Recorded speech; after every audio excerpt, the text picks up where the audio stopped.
to stem cells and even smarter stem cells and exosomes. And today, I would say exosome is the most revolutionary thing that we have out there. Physicality, mentality, and emotionality. These are the three things that make you you. And you're only as strong as the weakest one of those. So what we do in the wellness industry is not just building saunas, but adapting the experience of a sauna or a steam room to what is the real natural treatment. My personal journey started just 4 years ago when my younger sister, 27 years old, became very ill due to diabetes complications, and this happened suddenly. In a day, she called me from Barcelona, telling me that her kidneys were failing, she was losing her eyesight due to retinopathy. So now, in our second generation device with Bluetooth and cellular, you now can get a multitude of vital signs, including some pre-diabetic measures. And of course, all of our technology is FDA cleared and CE marked. Diagnostics is everything. The only way to cure a disease is to catch it early. And so we have launched the first line of preventive diagnostics, looking at novel biomarkers that detect disease early. Our first test is the first insulin resistance test. We actually have the ability to identify diabetes 2 years before the HbA1c in published papers. So if you can identify insulin resistance and act early, you can prevent yourself from ever getting sick. Insulin resistance also controls how you exercise, whether you build muscle, the collagen in your skin. It's one of the most crucial and important biomarkers. And prior to this test, it was not readily available. So in 2021, my world turned upside down when my dad, Craig, my superhero for my entire life, my biggest role model, my absolute biggest fan, and the person I've been most connected to my whole life, the strongest and most brave person I know, was diagnosed with glioblastoma, which was something that I had never heard of. That it's really important to talk about it and to raise awareness because there's someone in your life that has been impacted by glioblastoma. It's rare, but it's not rare enough. And we're starting to see that, as you heard, in many other cancers, and my belief is that we will eventually harness what we're learning in those fields and currently applying those approaches to glioblastoma and other brain cancers as well. So the challenge was, can we find a molecule in some specific conformation or fold that looks very different on cancer cells? So that's the challenge. And we've made an antibody against that. That's what directs the patient's own T cells to kill the tumor. Cancer cells are normal, healthy cells that by accident, we now know what several of those accidents are, have gone back in time to be like your own very early stem cell. And if you know about cancer, cancer is caused by mutations which lead to abnormal proliferation. And we can target these with the T cells and really educate the T cells using our RNA technology to recognize these. And we do it away from the body. And we then can grow so many T cells that we can even dose at the threshold dose and levels that patients with lots of mutations who respond to PD-1 have. My mission in life is if we can get rid of chemo for just one small cancer, that's a life check for me. Our company looks at the genetics that drive the key metabolic pathways in all of us. So our company is taking this and bringing it to the bedside so that we can usher in a new level of precision medicine. We've created the first genetic, epigenetic, biological digital twin.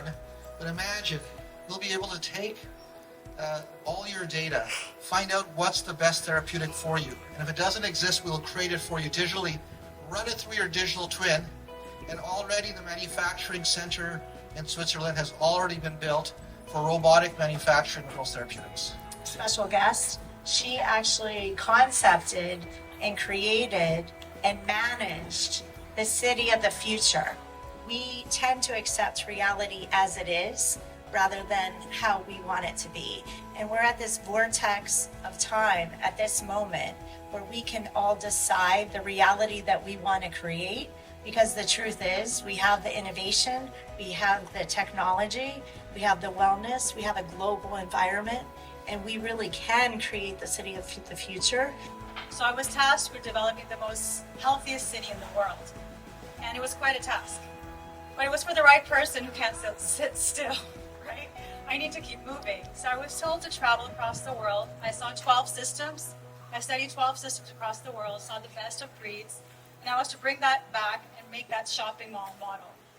The way I see healthcare, the future of healthcare is in 3 layers. There's a systems approach, then there's a population approach, and then there's a personalized approach. Okay, so when you wake up in the morning, imagine you're in a city that's healthy by design, a city that's designed as a gym, where there's, pure air and water, vertical farming, and organic foods, and ethical farming. But at the same time, you're part of a home you opt into a smart home where you have the options to have nudging devices in the home. So when you wake up in the morning, one of the things you look at is the wise mirror. And just as not just a self-reflection of yourself, but the wise mirror actually gives you your vitals, and it gives you your, daily routine on what you should be doing depending on how your health is that day. Then after I won 3 Grammys and 16 nominations, and I'm sitting on a board of the Grammys, and I said, I want to go back to where I came from and use music, because music for us, for a creative person, when we're doing it, it just takes us to a different mode. I had a meeting with a board of education in Newark, New Jersey. The superintendent came and said, Jerry, I want you to come and add value to the high schoolers to win music. So I started doing the music with the kids. While I'm doing the music, not only just doing the hip hop or the pop music, which I probably want to share with you, but the mental music, the frequency music, calm them down. They all asked me for a copy. And it did work, because they told me all the students really and have a big, for the score in class, there was more present into the classroom, and I know it's working. So now we're doing the frequency of miracles, this trilogy, right? And so what this is truly about is really exactly taking, the law of attraction, these things that were once esoteric, and making them with a science meets spirituality. When we think of frequencies, we often think of sound frequencies, we often think of light frequencies or circuit-driven frequencies, but there is one frequency on this planet that is the most powerful, the most healing, and also the most damaging frequency on Earth. And I'm going to tell you what that is. It's your thought frequencies. Yeah? Our thought frequencies are creating our reality in every moment of every day. Everyone here, we all can make a difference in creating that future, and that's really what it's all about. So thank you for being a part of our journey and being a part of this ride.